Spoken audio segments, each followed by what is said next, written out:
O som dessas clarinadas anuncia que está chegando até os nossos corações mais uma mensagem de fé, de poder, que salva, que cura e que liberta. E nós temos a Bíblia aberta diante de nós, no Evangelho de São Mateus, capítulo 25, onde lemos desde o versículo 1 o seguinte: Então o reino dos céus será semelhante a 10 virgens, que tomando as suas lâmpadas, saíram ao encontro do esposo. E 5 delas eram prudentes, e 5 loucas. As loucas, tomando as suas lâmpadas, não levaram azeite consigo, mas as prudentes levaram azeite em suas vasilhas, com as suas lâmpadas. E tardando o esposo, tosquenejaram todas e adormeceram. Mas, à meia-noite, ouviu-se um clamor: Aí vem o esposo, saí-lhe ao encontro. Então todas aquelas virgens se levantaram e prepararam as suas lâmpadas. E as loucas disseram às prudentes: Dai-nos do vosso azeite, porque as nossas lâmpadas se apagam. Mas as prudentes responderam, dizendo: Não, seja caso que nos falte a nós e a vós, ide antes aos que vendem e comprai-o para vós. E tendo elas ido comprá-lo, chegou o esposo, e as que estavam preparadas entraram com ele para as bodas. E fechou-se a porta. E depois, chegando também as outras virgens, dizendo: Senhor, Senhor, abre-nos. E ele, respondendo, disse: Em verdade vos digo que vos não conheço. Vigiai, pois, porque não sabeis o dia nem a hora em que o Filho do Homem há de vir. Amém. O irmão Lucas Afonso vai cantar para o nosso enlevo espiritual Lá no Céu Vou Descansar.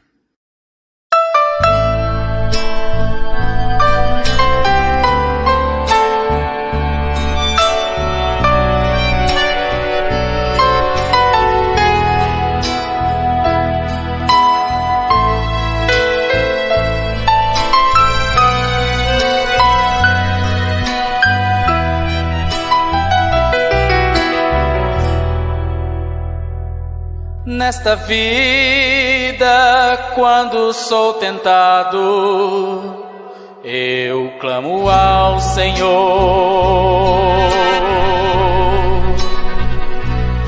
pois alguém quer impedir que eu sirva, quer me destruir. Sei que em breve esse tormento acabará, Jesus já voltará,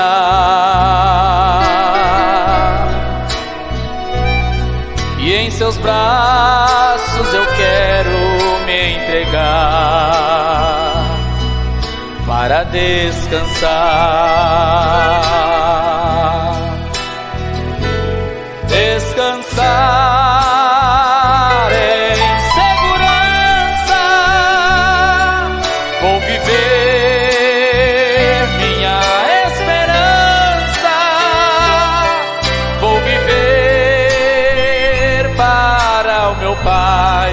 como vive uma criança.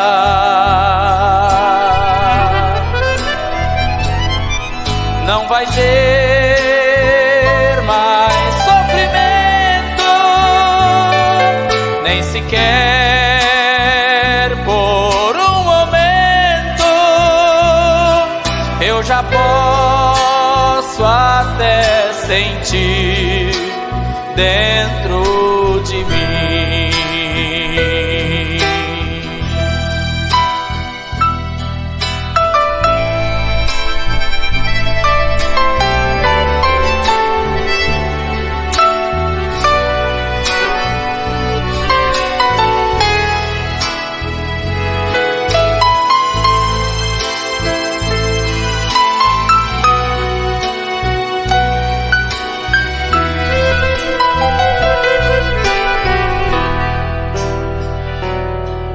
Vale a pena recusarmos este mundo e viver para Deus,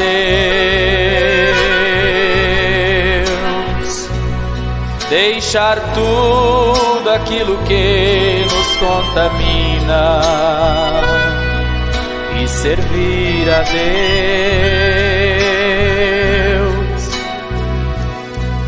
Não é fácil, pois existe um tentador para nos impedir,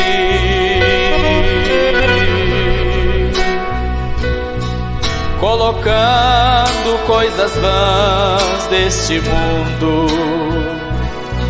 para nos iludir.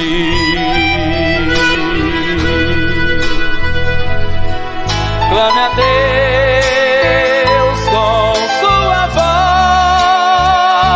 voz, Ele ouve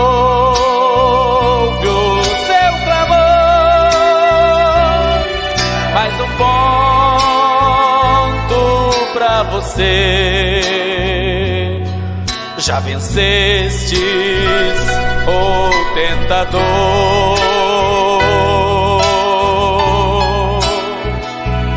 Não se canse de clamar, Jesus vai te ajudar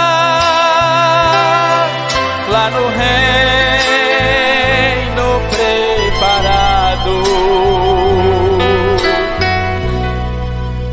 Você vai descansar.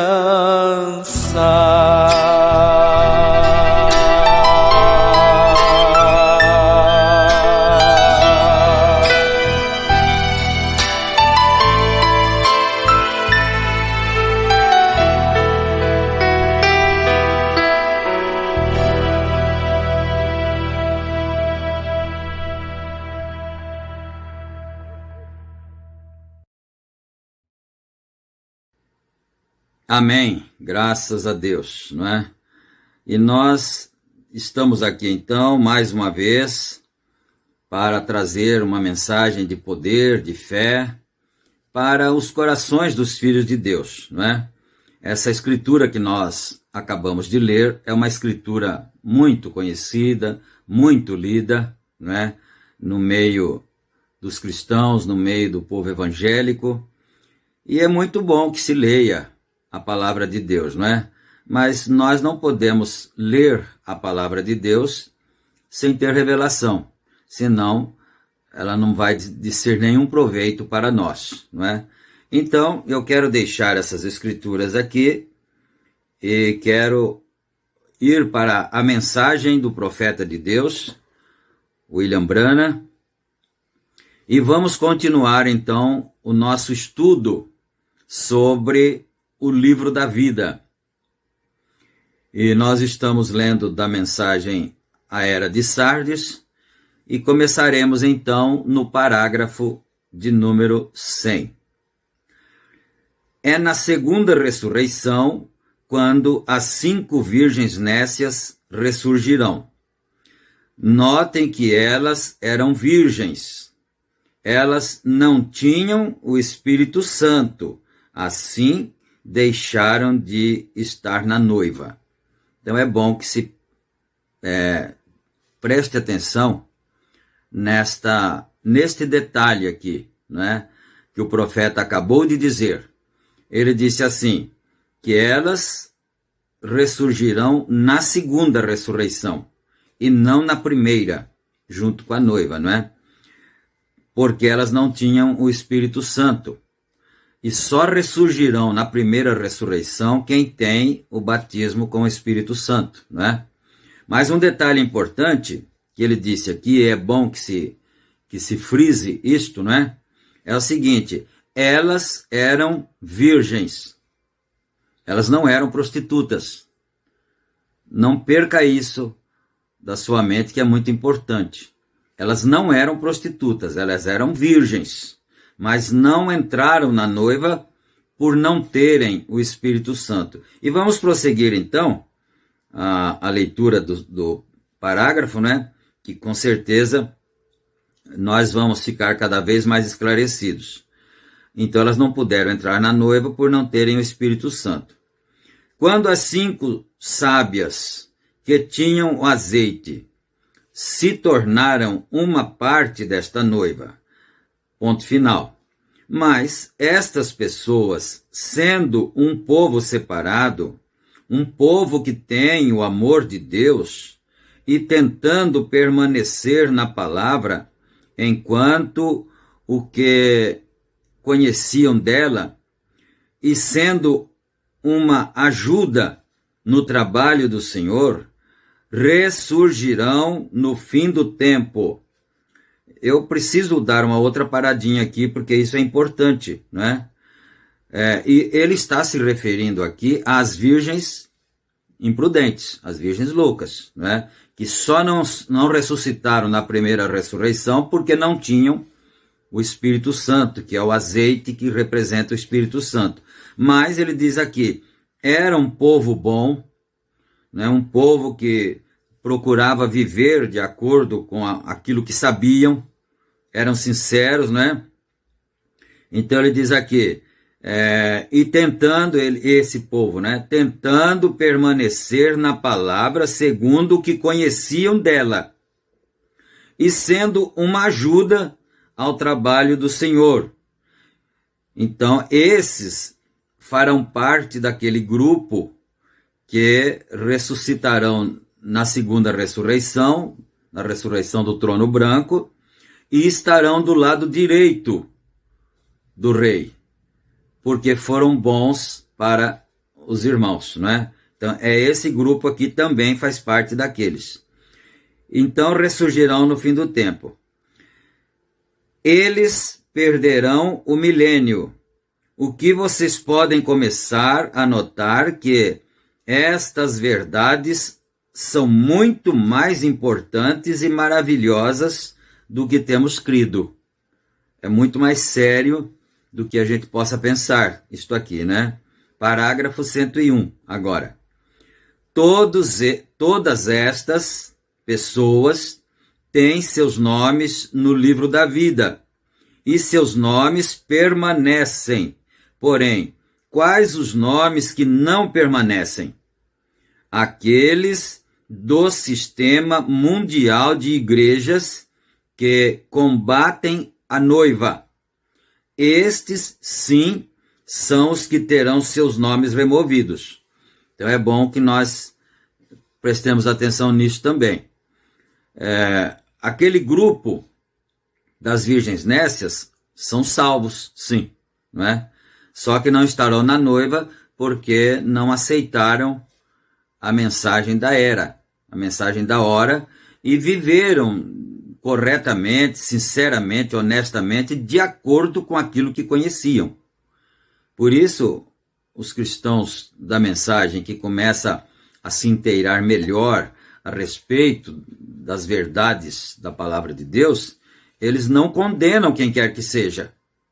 Às vezes uma pessoa não aceita a mensagem, não crê no profeta de Malaquias 4, então nós não devemos condená-lo, ou condená-la, não é? Porque não foi dado a ela, por Deus, o conhecimento para que ela pudesse conhecer. Ela não foi predestinada para aquilo, mas são salvas, só não estarão no milênio, não é? Mas vamos aqui então. Estes são os que perderão, eles serão lançados no lago de fogo. Estes, aqueles que estarão do lado esquerdo, e que os nomes foram removidos, porque eles se ajuntaram, se uniram com a religião da besta, que é o Concílio Mundial das Igrejas, não é? Eles se uniram com eles e ficaram contra a noiva. Então esses terão seus nomes removidos e irão para o lago de fogo. Agora, é bom pensar uma coisa também, que as virgens nécias não se unirão ao concílio mundial. Não é? Se elas o fizessem, então elas teriam seus nomes riscados, mas elas não se unirão.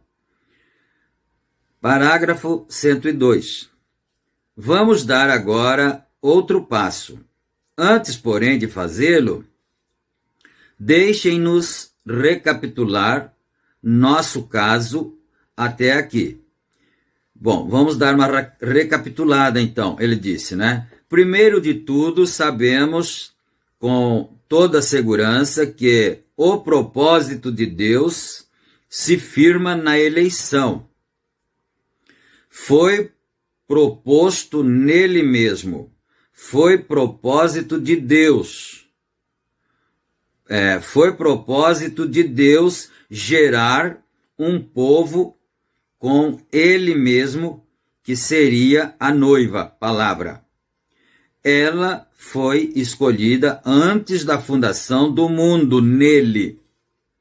Ela foi predestinada e amada antes mesmo de ter sido gerada. Durante as eras sobre a terra, ela foi redimida pelo seu sangue e não pode nunca entrar em condenação. Ela não pode nunca estar no julgamento, por causa de não poder ser imputado a ela, Romanos 4:8, né? Então, ele vai citar a Escritura para confirmar isso que ele está dizendo, né? Romanos 4:8, abre aspas, né? Bem-aventurado o homem a quem o Senhor não imputa pecado. Fecha aspas. Mas, verdadeiramente, ela estará com ele em seu trono de julgamento, julgando o mundo e até os anjos. Isso é bíblico? Sim, é bíblico, não é? Ela estará com ele julgando o mundo e até os anjos. Seu nome, entre parênteses aqui agora, cada um de seus membros, fecha o parêntese, então seu nome, né? Foi escrito em uma seção do livro da vida do Cordeiro, antes da fundação do mundo. Então aqui você vai perceber um detalhe, que o livro da vida, nós já entendemos que o nome de todos que viveram na terra está escrito no livro, né, da vida. Agora existem aqueles que foram riscados, os que não serão riscados, e enfim, nós já passamos por tudo isso, né, aí no nosso estudo. Mas agora, a noiva tem seus nomes escritos em uma seção do livro da vida do Cordeiro. Então, antes da fundação do mundo. Em segundo lugar, a outra classe, seus nomes estão também no livro da vida, e eles surgirão na última ressurreição, tais como as virgens nécias, e os justos, dos quais se fala em Mateus 25. Nesta classe estão também aqueles que não adoram a besta, nem foram envolvidos no sistema do anticristo, mas morreram pela sua fé, ainda que não estivessem na noiva, não sendo nascidos de novo, mas eles se levantarão na segunda ressurreição e entrarão na vida eterna. Segundo grupo, né? Em terceiro lugar, há os que estão na linha de fronteira, como os cristãos, tais como vimos em Israel saindo do Egito. Estes têm seus nomes no livro da vida e suas obras escritas nos livros. Estes, tendo falhado em obedecer a Deus e sendo vazios do Espírito, ainda que os sinais e as maravilhas estivessem entre eles, terão seus nomes removidos do livro da vida. Entre os deste grupo estarão aqueles Judas, e embora totalmente vazios do Espírito, mas são religiosos, terão manifestações em suas vidas, e embora estando nos livros, não foram eleitos nele. Outros tais como Balaão estarão nesse grupo. Em quarto e último lugar, estarão aqueles cujos nomes não foram nem jamais serão escritos nos livros. Estes tais são encontrados em Apocalipse capítulo 13, versículo 11, e Apocalipse capítulo 17 e versículo 8.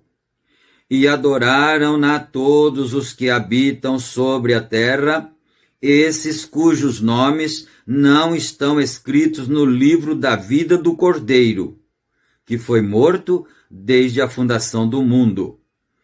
A besta que viste foi, e já não é, e há de subir do abismo, e irá à perdição, e os que habitam na terra cujos nomes não estão escritos no livro da vida desde a fundação do mundo, se admirarão, vendo a besta que era e já não é, mas que virá.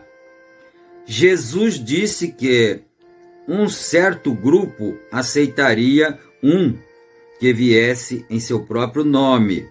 Este um é o anticristo.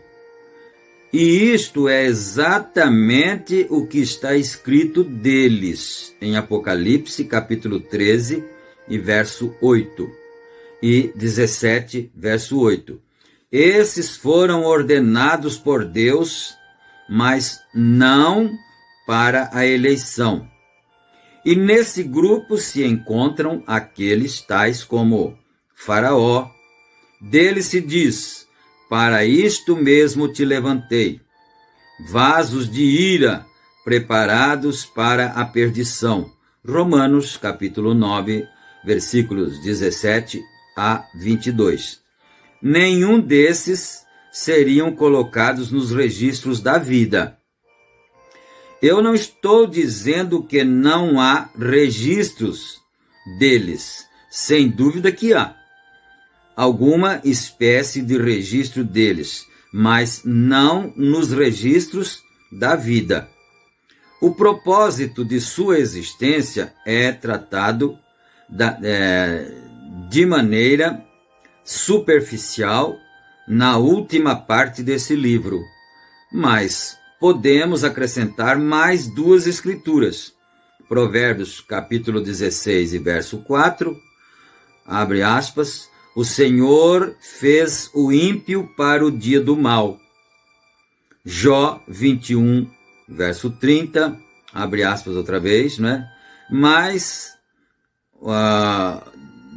o mal é preservado para o dia da destruição e arrebatado no dia do furor. Desde que esta porção da palavra é difícil para a mente humana aprender, ela deve ser aceita e crida pela fé. Alguns ficarão ofendidos pelo que tenho anunciado, porque falham em compreender a soberania de Deus, que estabelece que Deus é Deus.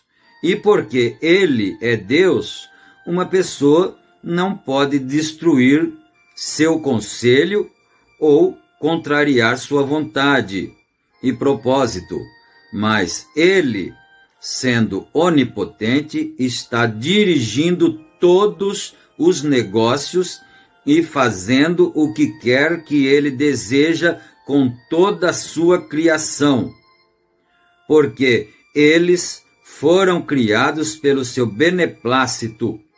Por conseguinte, como disse Paulo, se Deus tomasse um pedaço de barro e fizesse deste mesmo pedaço de barro um vaso para a honra e outro para a desonra, quem poderia ficar ofendido e clamar contra ele?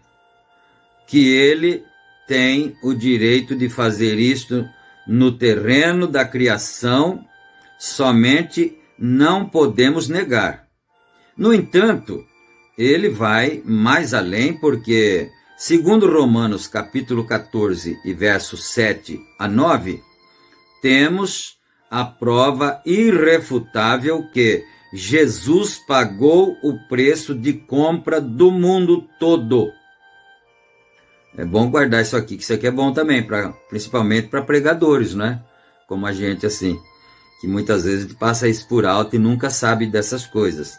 Olha só, né? Jesus pagou o preço de compra do mundo todo e por isso ele pode fazer como bem quer com o que é seu. Porque nenhum de nós vive para si e nenhum morre para si. Porque se vivemos, para o Senhor vivemos, e se morremos, para o Senhor morremos. De sorte que, ou vivamos ou morramos, somos do Senhor. Foi para isso que morreu Cristo e tornou a viver, para ser Senhor, tanto dos mortos como dos vivos. Propriedade, não parentesco. Captou? Quer dizer, todos são propriedade dele, porque ele pagou o preço e comprou o mundo de volta.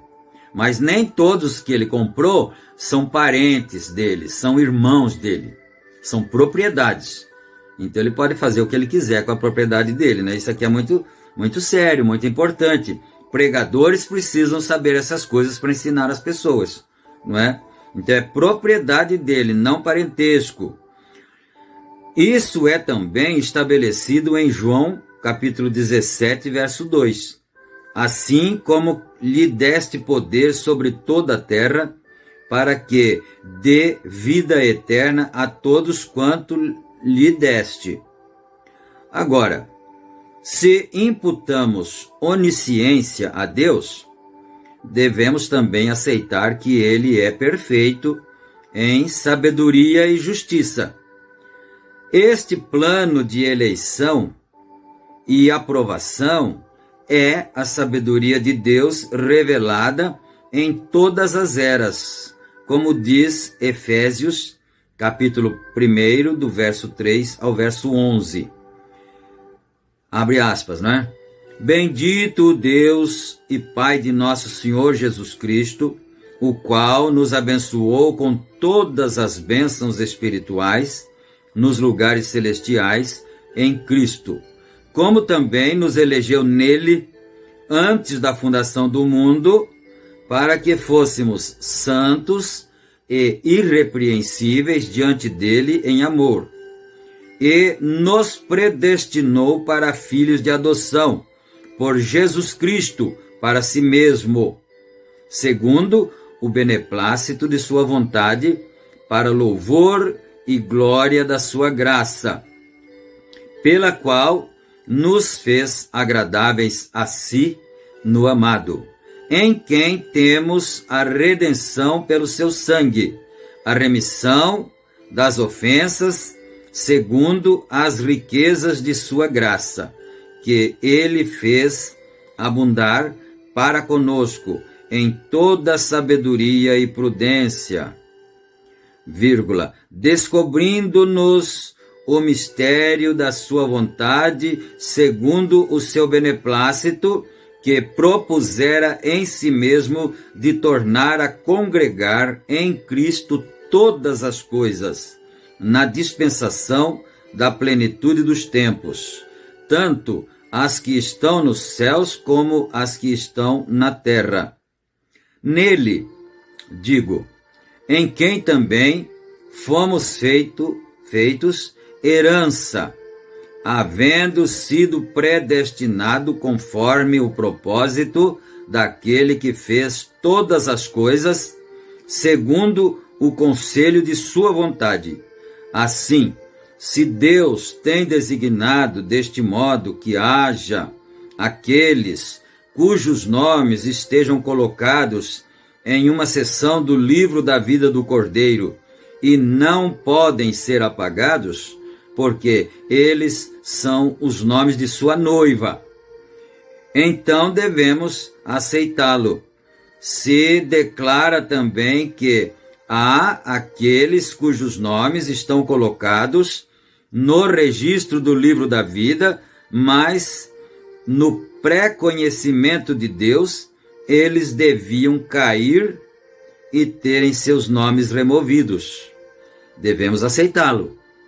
E se há aqueles cujos nomes nunca foram colocados em um registro da vida, devemos aceitar isso também. E se há aqueles que entrarão na vida eterna depois do julgamento do trono branco, simplesmente por terem sido bons e cuidadosos e justos para com os eleitos de Deus, que são seus irmãos, então não podemos senão aceitá-lo. Porque quem conhece a mente do Senhor para que o instrua? Pelo contrário, sejamos sujeitos em fé a Ele, quem é nosso Pai e nossa vida. Aleluia. Acho que nós vamos parar aqui agora, e se o Senhor Deus permitir, a gente pode continuar. Vamos dar uma olhada se ele ainda vai falar mais sobre o livro da vida. Caso contrário, a gente pode então entrar em outro assunto em programações posteriores, não é? Que Deus abençoe a todos nós, vocês que estão atentos, ouvindo a palavra, que estão interessados, que o Senhor Deus possa dar cada vez mais compreensão para cada um, não é? E fiquem todos com Deus e não esqueçam de curtir o vídeo. Não esqueçam, se você ou vocês não são inscritos neste canal, inscrevam-se e assim nós poderemos alcançar outras pessoas, não é? Fiquem todos na graça e na paz do Senhor Jesus Cristo. O Senhor te abençoe, o Senhor te cure, o Senhor te guarde dos males e te proteja de todos os perigos, no nome santo de nosso Senhor Jesus Cristo. Amém.